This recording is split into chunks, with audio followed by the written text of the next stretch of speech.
कि जब तक अंतिम पायदान के व्यक्ति का विकास नहीं होगा तब तक देश का विकास नहीं होगा। ये दो बातें मुख्य रूप से थी भारतीय जनता पार्टी की यात्रा का मुख्य लक्ष्य था। और जो व्यक्ति अपना लक्ष्य तय नहीं करता है ना, ये नहीं तय करता कि हमको कहां तक जाना है, वो बीच में भटक जाता है।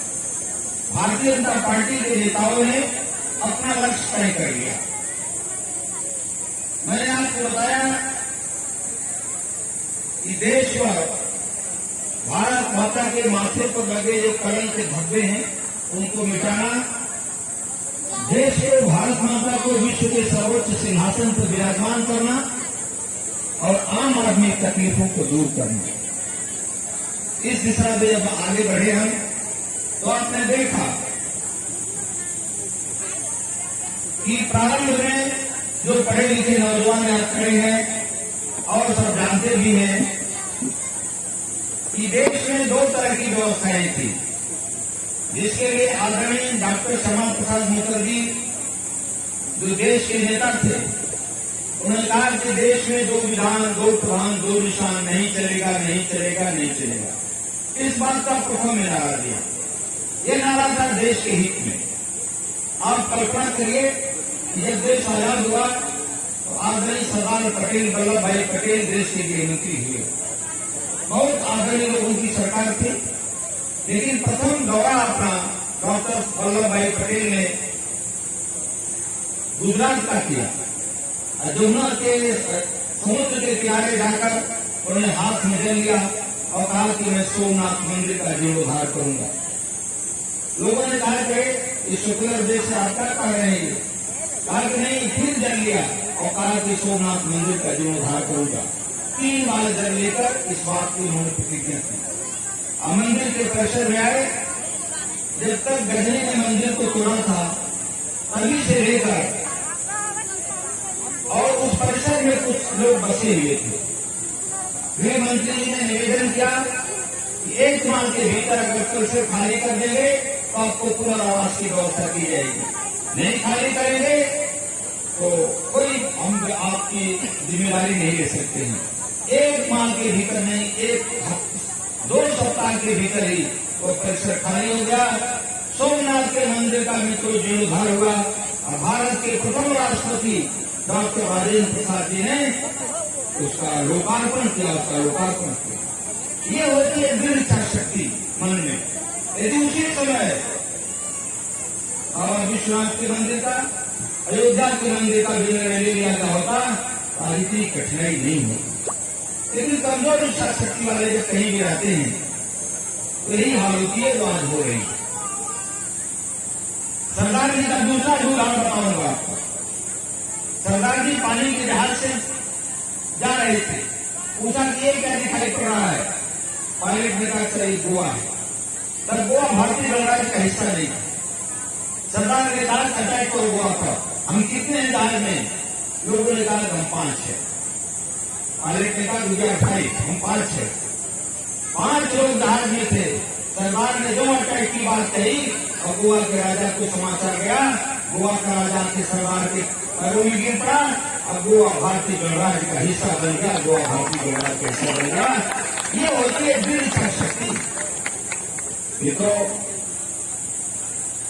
धारा 370 के हटाने का प्रश्न आप जानते हैं। मैंने शुरू से कहा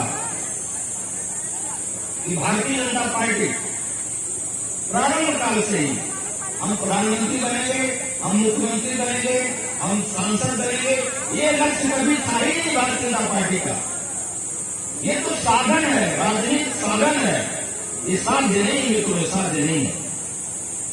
भारत माता को परम वैभव के शिखर पर पहुंचाना, इसको रहता चुका है बार अभी, और आम आदमी को विकसित करना, ये लक्ष्य है।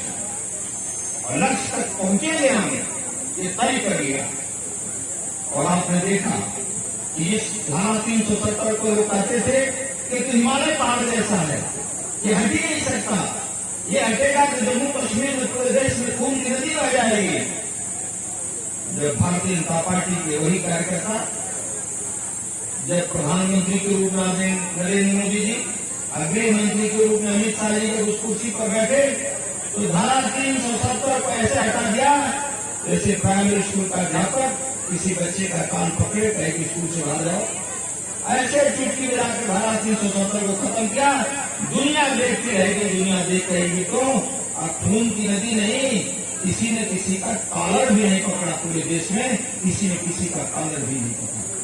ये होती है दृढ़ इच्छा शक्ति, ये होता है कार्य के प्रति, लक्ष्य के प्रति समर्पण का भाव। तब आता है परिणाम, तब आता है परिणाम। इसको इतना आसान नहीं है परिणाम पाना। राम मंदिर की बात सारी माताओं ने सुना होगा, सब लोग जानते हैं भगवान राम के मंदिर की बात। 500 वर्षों तक लगातार संघर्ष हुआ, 500 वर्षों तक। 500 वर्षों के संघर्ष में अनेक लोग मारे गए, अनेक लोगों के प्राण चले गए। आप कल्पना करिए उस दिन का जब अर्धसैनिक बलों से पूरी अयोध्या गिरी हुई थी, परिंदा पर भी नहीं मारेगा, संसद ने घोषणा कर रखी थी। वर्षों में हवा भी प्रवेश नहीं करेगी, ऐसी व्यवस्था बनाई गई थी। पूरा परिक्रमा मार्ग अर्धसैनिक बलों से घिरा हुआ था। 10 बजे का समय था, 30 अक्टूबर 1990।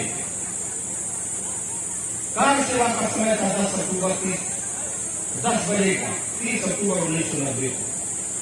लोग कैसे जाएंगे, सबके सामने प्रश्न था कि कैसे लोग आ पाएंगे। लेकिन जाने वाले लोग नालों में घुस कर गए और घुस करके वो परिक्रमा मार्ग को पार कर लिया और सीआरपी के जवान और सैनिक बल पर चक्कर लगाते रह गए और ठीक 10 बजे मणिराम छावनी पहुंच गए। करीब 1,500 लोग, 1,500 लोग। जब लोग गए तो क्या ऐसा भी समझते हैं किसी की पीठ पर लाठी नहीं पड़ी होगी, गोलियां नहीं चली होगी? गोलियां चली, लोगों के ऊपर लाठियां बरसी, लेकिन हम दृढ़ प्रतिज्ञ थे, हम पहुंच कर रहेंगे, हम कार सेवा करेंगे। नहीं तो यह क्या किसी को प्रधानमंत्री बनाने के लिए, किसी को मुख्यमंत्री बनाने के लिए, किसी को सांसद बनाने के लिए नहीं व्यक्ति रिस्क ले सकता है। यह बड़े लक्ष्य के प्रति, बड़ा लक्ष्य का है भारत माता की मान को ऊंचा करना, भारत माता के माथे को लगे उस कलम के धब्बों को हटाना लक्ष्य है।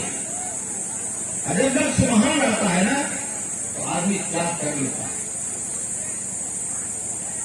और लगातार शुरू हो गया भारतीय जनता पार्टी की सेवा का ये जो प्रकल्प था, ये जो सोच थी। आप कल्पना करिए, कोरोना का काल आया, कोरोना काल याद है ना आपको? जब देश में कोरोना आया, लोग पैदल चल करके बम्बई से, कलकत्ता से पैदल चलकर अपने घरों को आए। लोगों की नौकरियां छूट गई, लोगों की वेतन एक तिहाई हो गए, जिसके बड़े बड़े वेतन थे। तब लोगों को भागकर अपने घरों को आना पड़ा। अब तक देश के प्रधानमंत्री ने घोषणा कर दिया कि कोई भूखा नहीं रहेगा, सबको पेट भर अनाज देंगे। तभी से सबको निःशुल्क बिना पैसे का पूरा अनाज सबको मिल रहा है। आज तक मिल रहा है, आगे भी 5 वर्ष मिलने वाला है। माताओं बहनों भाइयों, आगे भी 5 वर्ष मिलने वाला है। लेकिन एक चीज और सोचिए कि गांव के लोगों में, शेष लोगों में कितना अंतर है। जब प्रधानमंत्री जी ने लाल किले की प्राचीर से शौचालयों की घोषणा किया तो लोगों ने कहा कि वो कौन सा काम है, लाल किले की प्राचीर से ये कौन सा महत्व का काम है, प्रधानमंत्री जी घोषणा कर रहे हैं।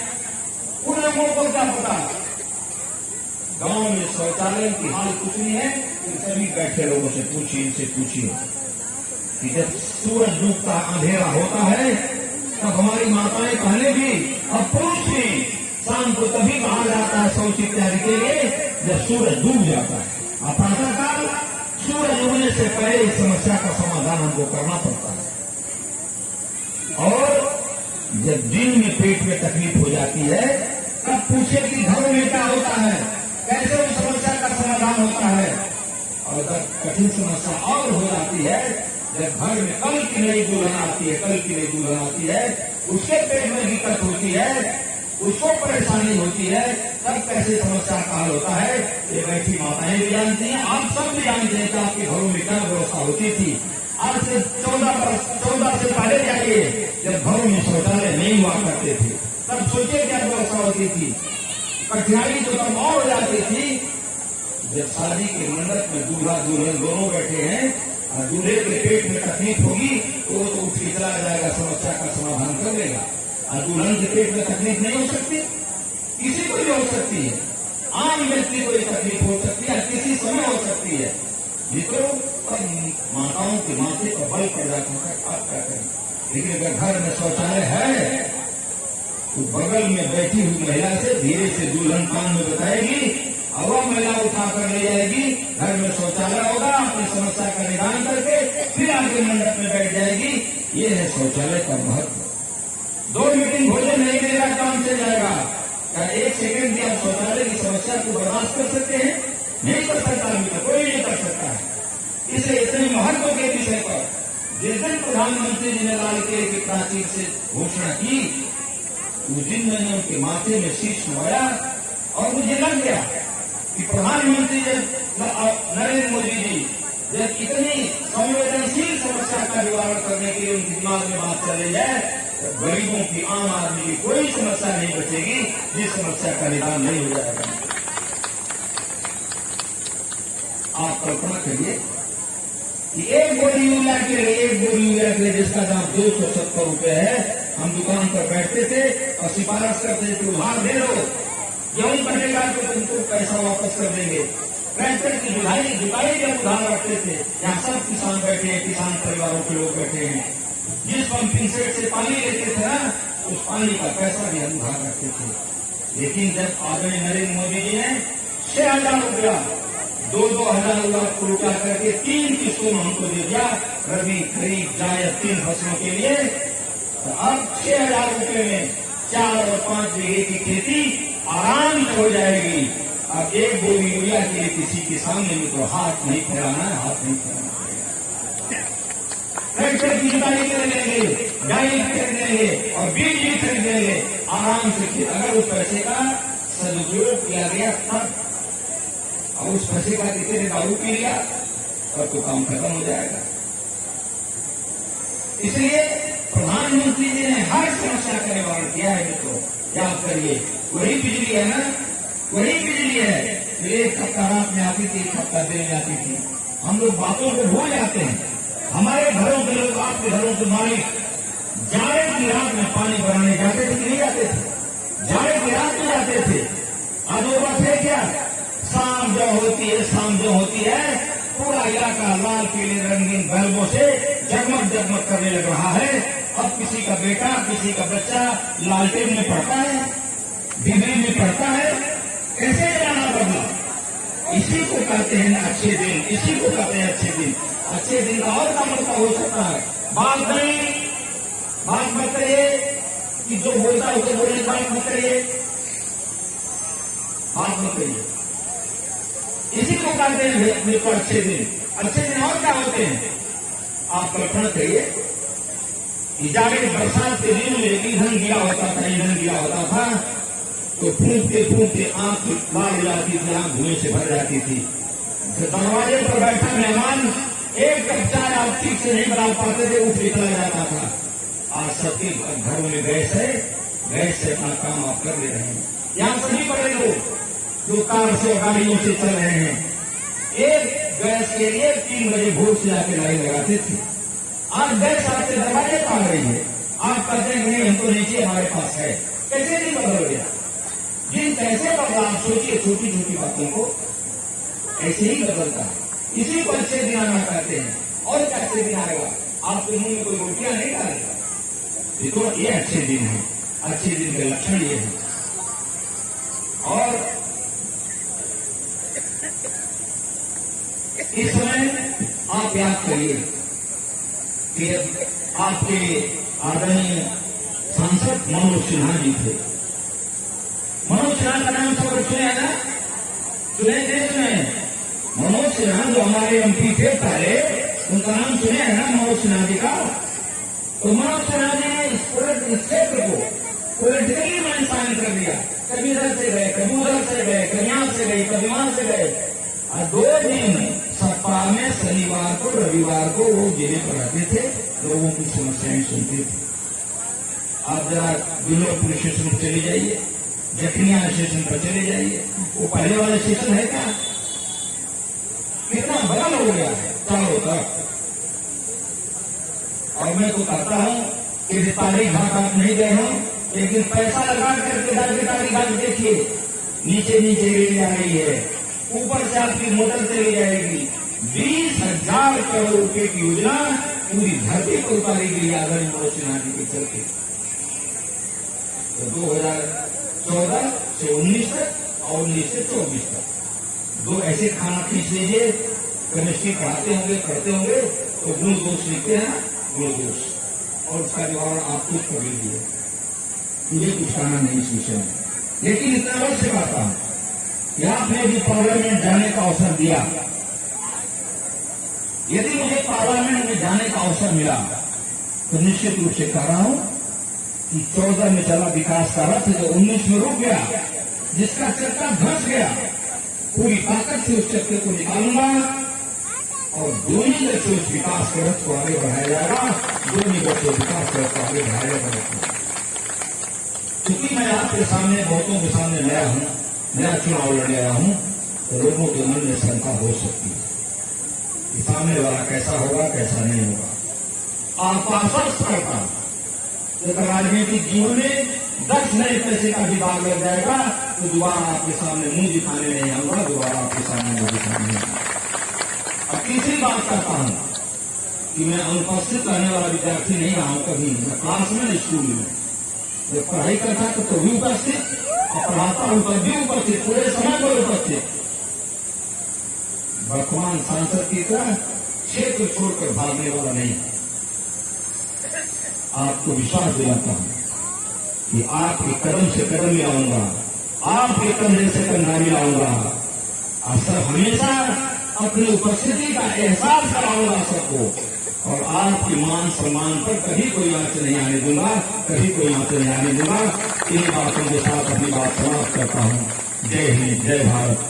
बहुत बहुत धन्यवाद मित्रों, बहुत बहुत धन्यवाद।